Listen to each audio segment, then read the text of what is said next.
optimal hasil pemeliharaannya itu umur 8 sampai 9 bulan lah panen, Pak. Nah, panen batang pertama kan. Nah, cuma di dalam apa tuh kita dalam siklus pisang kok kita ndak tinggal anak satu dong. Jadi maksimalnya kita panen satu rumpun kok cuma sampai kali itu maksimal. Ada yang 3 kan. Oke, Jadi anaknya ikut taruh panen 2. Terus umpamanya ada anak 2 atau 3 sekaligus. Itu tinggal cek dulu. Sebagai generasi kedua nanti. Itu nanti ada generasi ketiganya, terus ada generasi keempat. Kita lah bekas apa kok? Dibuang ya. Macam tadi tumbuh balik. Jadi kalau dalam ada beberapa kawan-kawan yang menerapkan ada yang 2 saja katanya kan. Ada yang kita yang 3 anaknya atau 2. Itu tuh kalau bisa tinggal tuh zigzag, Pak. Tumbuh 2, 3 kok enggak siko sekaligus dia pun kan. Nah, jadi siko aja 3 lah tinggal ada. Jadi berjenjang anak generasi kedua, ketiga nanti comeback. Jadi biasanya hal yang kami lakukan setelah panen pertama itu 9 bulan, terus sampai bulan setiap tu 9 sampai berarti 1 tahun lebih sekitar lah. Nah, terus panen kedua kita biasa mulai menanam sekolah, Pak. Menanam di sela yang kosong dengan jaraknya sama. Itu kan jaraknya 2,5 kali gini. Jadi kita tanam sekolah, Pak. Mulai menanam sekolah. Itu pisangnya, Pak ya? Iya, pisangnya dengan pola yang sama. Nanti kita buat lubang. Berarti untuk regenerasi ya. Pengganti, Pak. Jadi pas nanti lah panen 2, nanti kan tinggal 2 lagi, Pak. Nah, 2 tinggal. Nah, berarti pas tinggal 2 tuh yang selebihnya dibuang, Pak, dibuang habis. Ada aja yang cogok dibuang, dipijak, dibunuh lah, Pak ya. Dibunuh. Jadi nanti pas kita sarumpun kok cuman panennya sampai batang atau 3. Nah, jadi alasannya pokoknya kok kalau seandainya anak ikut nanti kita pelihara, Pak, ikutnya dari luar, Pak, dari luar lubang jadinya. Jadi ketahanannya itu kurang, itu hasilnya enggak maksimal. Nah, itu soalnya. Dan aku bisa kok bisa tahan 5 tahun, 10 tahun. Hanya kan tumbuh setari anak tari kan. Jadi itu soalnya alasannya. Jadi kalau anak ikut nanti yang dipelihara di siku kan tumbuh di luar kok. Jadi kok di luar lubang. Soalnya lubang tanam itu cuma sampai 10 kali sampai 10, Pak. Dasar, Pak ya. Kedalamnya cuma sampai 10 lah, Pak. Sampai 10. Jadi kok memang itu namanya sistem bumbun. Nah, dinaikkan soalnya perakaran pisang koknya di permukaan. Hanya tidak punya akar tunggang, jadi akar serabut di permukaan. Jadi menyebarnya akarnya ke luar, Pak. Itu apanya?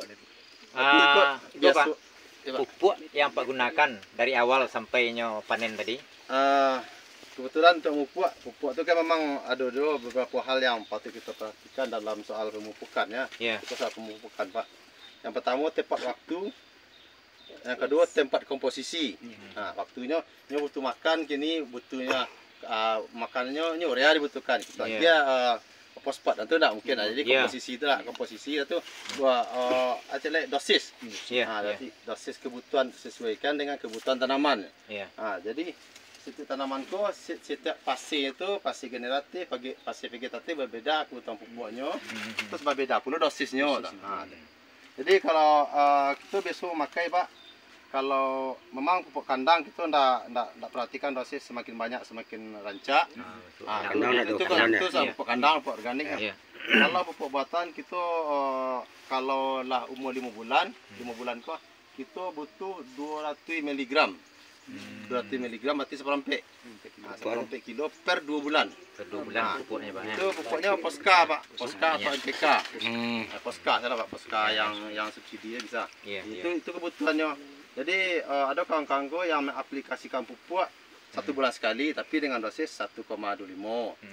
Jadi separuh itu. Jadi karena pupuk apa tuh sebaiknya memang rancak sebulan sekali, Pak.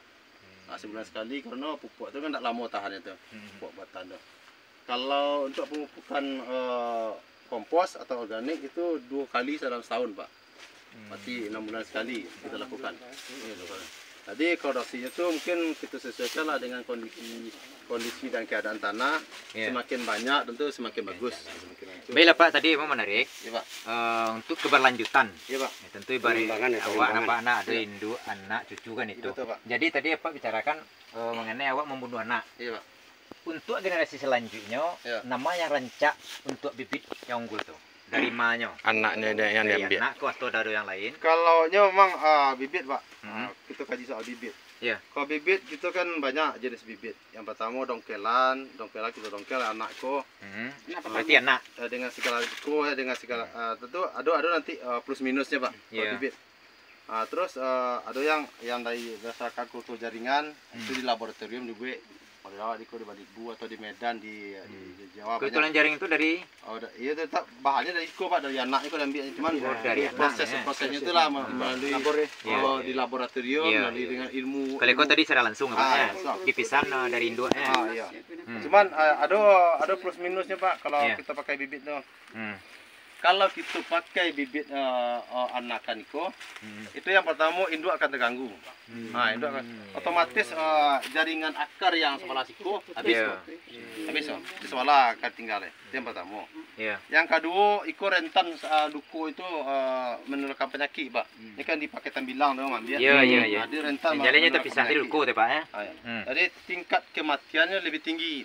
Tingkat kematian lebih tinggi kok daripada apa. Iya. Jadi itu kelemahannya bibit yang dari dongkel. Jadi kalau kami sebetulnya lebih cenderung memakai bibit yang perbanyakan yang di bonggol yang polybag.